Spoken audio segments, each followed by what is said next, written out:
Leave then. See how far you get without my name on anything. Renata Cole stood in the lobby of Sterling Cole Development, a single packed suitcase by her feet, while her husband of 11 years, Grant Sterling, 43 years old and 3 days into his new title as sole chief executive officer, looked at her like she was a problem that would solve itself by morning. He had said it twice already, once in the kitchen and once in the car, each time a little louder, a little more amused. Leave, then. See how far you get without my name on anything. He said it a third time now, in front of the security desk, in front of the night janitor pretending not to listen, in front of 39 years of a woman he assumed he understood completely. Renata didn't raise her voice. She picked up the suitcase, looked at him the way she might look at a contract she had already read twice, and said, "Okay." Then she walked out the glass doors into the Charlotte night, and Grant laughed, because he was certain, absolutely certain, that she had nowhere else to go. Before we go further, welcome to Morel Folktales. If stories like this one, quiet people making devastating decisions, keep you up at night in the best way, this is exactly the kind of channel you want to be part of. Hit subscribe, tap that notification bell so you don't miss the next one, and drop a comment telling us where you're watching from tonight. Now, back to Renata, because what Grant didn't know yet was that she hadn't just left the building. She had left with something far more dangerous than a suitcase. To understand what happened in that lobby, you have to go back 11 years, to a two-bedroom office above a dry cleaner in a part of Charlotte that hadn't been rebuilt yet. Renata Cole had a degree in urban planning and $11,000 saved from 3 years of underpaid municipal work. Grant Sterling had charm, a real estate license, and a father who had once owned 3 car dealerships before losing them in a bad decade. They met at a zoning board meeting, of all places, arguing opposite sides of a permit dispute, and somehow that argument turned into dinner, and dinner turned into a partnership neither of their families expected to last. They built the company together, literally, renovating that first office themselves on weekends. When it came time to file the paperwork, their attorney, an old family friend of Renata's named Thaddeus Reyes, drew up the founding documents. Grant wanted to name it Sterling Development. Renata said no. If they were building it together, both their names would carry the weight and the risk. It became Sterling Cole Development, 50% ownership each, on paper, from day one. For the first 6 years, that 50-50 split meant nothing more than an equal split of stress. They took out loans against their own credit. They slept in half-finished units to avoid paying for security. Renata handled acquisitions and permitting, the unglamorous work of sitting in county offices for hours waiting for signatures. Grant handled investors and clients, the handshakes, the dinners, the parts of the business that photographed well. It worked because they trusted each other completely, or because Renata assumed they did. By year 7, Sterling Cole had 3 completed mixed-use developments and a reputation for finishing projects other firms walked away from. By year 9, investors started calling them a story worth telling, a husband and wife who built something real instead of chasing a flip. Grant liked being called a visionary. Renata liked being right about the numbers. Neither of them noticed the small ways the balance had begun shifting. The shift had a name, though Renata wouldn't learn it for another 18 months. Her name was Priya Okonkwo Adler, a financing consultant Grant brought on to help structure a 9-figure mixed-use deal downtown, the kind of deal that could triple the size of the company inside 2 years. Renata liked her at first. She was sharp, direct, unafraid to challenge Grant in meetings, which Renata privately respected. What Renata didn't see, because she was buried in permitting disputes for their newest site, were the dinners that ran long after the meetings ended, the increasingly familiar tone in Grant's texts that Renata occasionally glimpsed and dismissed as business shorthand. She had learned, over 11 years of marriage, to give Grant the benefit of the doubt, because doubting him felt like doubting the foundation of everything they'd built. That trust was not naivety. It was a choice she made every day, the same way she chose to trust a contractor's timeline or a bank's approval letter. She simply hadn't yet learned that some choices need to be re-examined. The first real crack appeared on a Tuesday in March, when Renata's assistant mentioned, almost as an aside, that Grant had asked the firm's outside counsel to draft an amendment to the operating agreement. Renata hadn't been in that meeting. She hadn't been told about it at all. When she asked Grant that evening, he waved it off, calling it a routine cleanup of outdated language, something about updating signatory authority for the new financing round. Renata, exhausted from a week of permit hearings, let it go. She trusted the paperwork the way she trusted him, which is to say completely, and that trust was precisely the gap Grant intended to use. What she didn't know was that the amendment, if signed, would restructure decision-making authority so that in the event of a material personal disruption, a phrase so vague it could mean almost anything, one partner could assume unilateral control of company operations for up to 90 days. Grant had already decided what he considered a material personal disruption looked like. It looked like divorce. 3 weeks later, Renata found the Lily card. That night in the kitchen wasn't the beginning of the story. It was the moment the story finally became visible to her. She said nothing to Grant about the card, or the locked office door, or the message on his phone that read, in full, without a name attached, did she suspect anything about the amendment yet? Renata sat with that message for 2 days before she understood it wasn't about a watch or a woman, not entirely. It was about control, and Grant had made a critical error common to people who believe they are the only strategist in the room. He assumed that because Renata handled the unglamorous parts of the business, the county filings, the permit disputes, the tedious language of zoning ordinances, she wouldn't think to read the fine print of her own marriage the same way she read the fine print of a construction contract. He was wrong. Renata called Thaddeus Reyes on a Thursday afternoon, using the private line he still kept for old friends rather than clients. She didn't explain everything. She simply asked him to pull the original 2015 operating agreement for Sterling Coal Development, the one filed the year the company was founded, before any amendments, before any of Grant's recent additions. Thaddeus, who had drafted that original document himself and remembered every clause because he'd fought Grant on several of them at the time, told her something Grant had apparently forgotten or never fully understood in the first place. The founding agreement contained a supermajority protection clause, standard for that era of small partnership filings, which stated that no amendment altering ownership structure, control provisions, or signatory authority could take effect without both founding partners' notarized signatures, filed and confirmed within a specific window, or the amendment would be void from inception. Grant's new amendment had been signed by Grant. It had never been signed, notarized, or even shown to Renata, which meant, as far as North Carolina law and their own founding documents were concerned, it did not exist. If you're still watching at this point, drop a comment with, "I'm still here." I want to see who's actually following this story all the way to the collapse, because it's coming, and it's not what you think.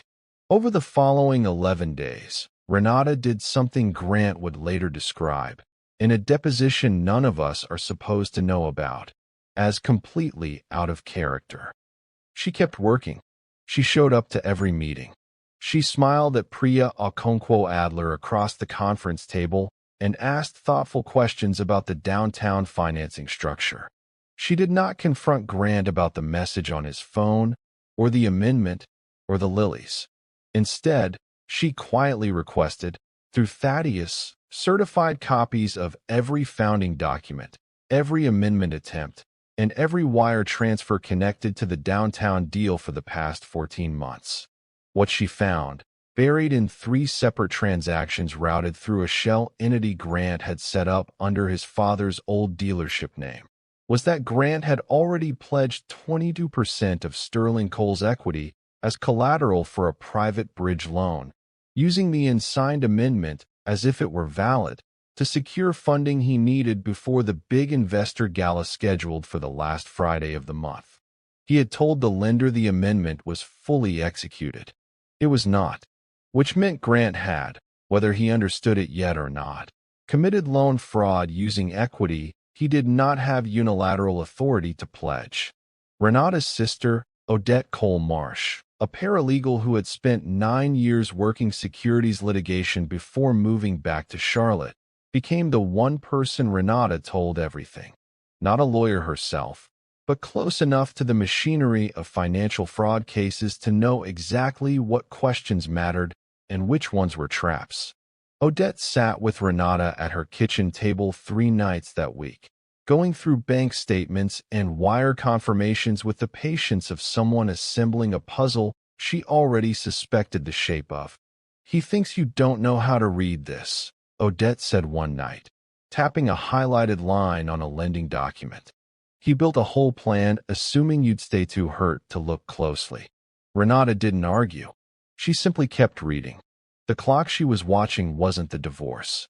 It was the gala, 11 days away, where Grant intended to announce the downtown financing publicly, in front of investors, city officials, and the local business press, cementing a deal built on collateral he never legally controlled. Grant, for his part, noticed nothing unusual because Renata gave him nothing to notice. She continued sleeping in the guest room, which he attributed to the fight over the lilies rather than anything deeper. He continued texting Priya late into the evenings, growing careless with his phone because he'd convinced himself Renata was too preoccupied with hurt feelings to pay attention to anything else. 8 days before the gala, he finally raised the subject himself, sitting across from her at the kitchen table with the particular confidence of a man who believes he already knows how a conversation will end. "I think we both know this isn't working," he said. "I'm not going to fight you on the house. Take what you need." Renata asked him, calmly, what he meant by what she needed, and Grant, misreading her calm as defeat, laid it out plainly. He would keep the company.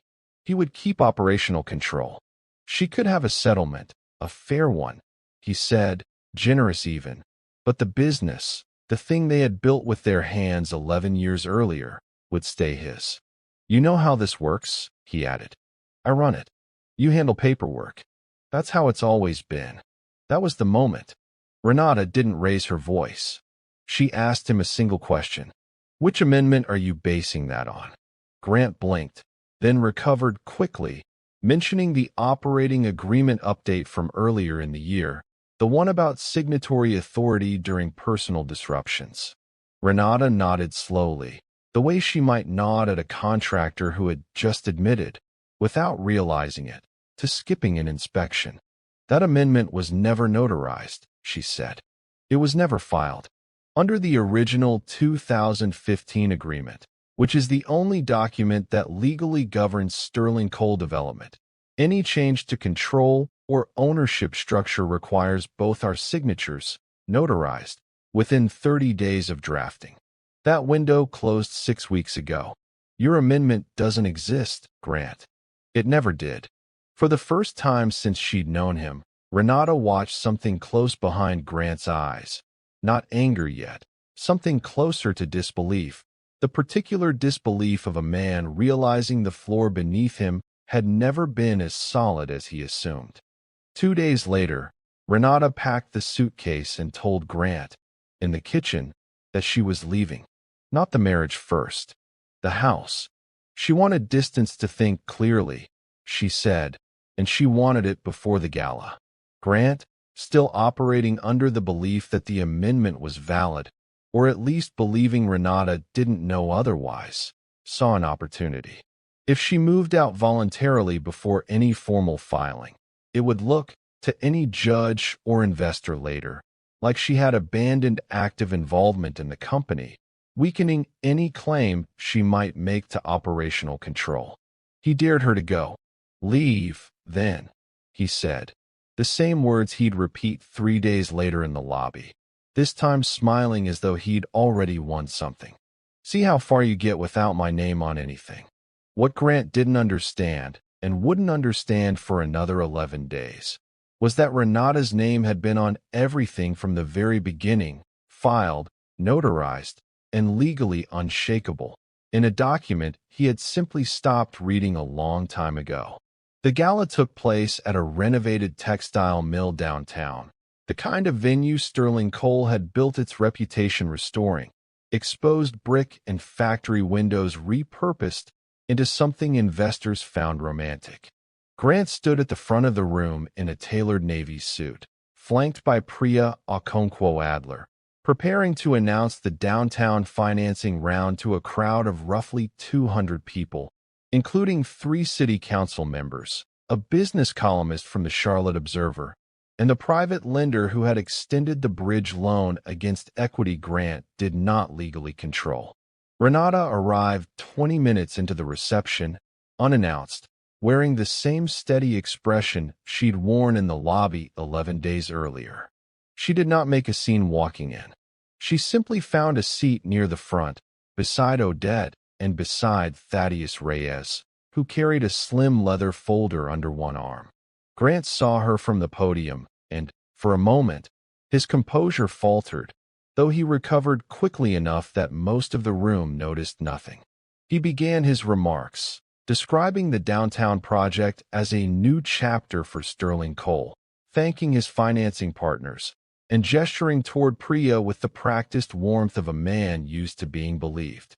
It was the lender's own attorney, seated near the back and reviewing final paperwork before the public signing, who first raised the question aloud, quietly at first, to a colleague beside him, about whether the equity pledge documentation had ever been formally countersigned by the second controlling partner. Word moves quickly in rooms full of lawyers. Within minutes, a murmur passed through the crowd, and the lender's representative approached Grant privately, asking, with visible concern, why Renata Cole's notarized signature was absent from a document that had been represented to them as fully executed months earlier. Grant tried to redirect, suggesting a clerical oversight, promising the paperwork would be finalized within the week. It was Thaddeus who stood then, walking calmly to the small cluster forming near the podium, and asked, in the measured tone of a man who had spent 30 years in courtrooms, whether anyone present had actually reviewed the original 2015 operating agreement for Sterling Cole Development before proceeding with the financing round. He opened the leather folder and produced certified copies, the founding document, the supermajority protection clause, and, most damning of all, a formal notice, filed with the county 3 days earlier, confirming that the March amendment had lapsed without valid execution and was therefore void. The lender's attorney read the clause twice, then looked up at Grant with an expression that needed no further translation. The 22% equity pledge, the collateral underpinning the entire 9-figure deal, had never legally existed. Grant tried once more to steady the room, insisting this was a misunderstanding between business partners that didn't need to happen in public, but Renata stood then, and for the first time that evening, spoke loudly enough for the room to hear. "I'm not here to embarrass anyone," she said. "I'm here because I own 50% of this company, and I was never asked, or told, that it was being used as collateral for a loan I never approved. I'd like to know how many other people in this room were told something that wasn't true." The silence that followed lasted long enough that the columnist from the Observer began writing before anyone spoke again. The lender withdrew from the deal within the hour, citing material misrepresentation.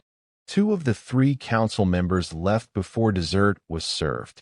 By the following morning, the story had moved from the business section to the front page, not because Renata had leaked anything, but because 200 witnesses had watched a 9-figure deal collapse in real time over a signature that was never there. What followed wasn't dramatic in the way people often expect. There was no shouting match, no thrown drink, no public tears. Grant resigned as CEO within the month, not entirely by choice. After the remaining investors in Sterling Cole's smaller projects demanded new leadership following the fraud allegations tied to the bridge loan. The private lender pursued a civil claim against him personally, since the pledge had been made under his signature alone, and Grant, facing both that liability and a state inquiry into the misrepresented collateral, agreed to a settlement that transferred his remaining operational shares to Renata in exchange for the company covering a portion of his legal exposure. Priya Okonkwo Adler left the firm within weeks, taking a position with a competitor in Raleigh, and if there was more to that relationship than financing meetings, it never became part of the public record. Renata never confirmed or denied what she believed about it. She simply stopped asking questions whose answers no longer mattered to the outcome. Sterling Coal Development still exists today, renamed simply Coal Development, operating out of the same restored textile mill where the gala took place, now under Renata's full ownership. She kept Thaddeus Reyes as outside counsel and brought Odette on permanently to manage compliance, a decision she has said, in the few interviews she's given since, was less about gratitude and more about never again wanting to be the only person in the room who read the fine print. The divorce itself finalized 8 months after the gala, quietly, without contest, because Grant, by then, had very little left to fight over. What people who followed the story still argue about, in comment sections and local business forums, isn't whether Renata was justified. It's whether Grant ever understood, even at the end, that the woman he dared to leave had never actually needed his permission to matter. She had simply been waiting, patiently, for the moment when the truth would matter more than his confidence in it. If this story kept you here until the very end, that's exactly the kind of viewer this channel is built for. Subscribe to Morel Folktales so you don't miss the next one.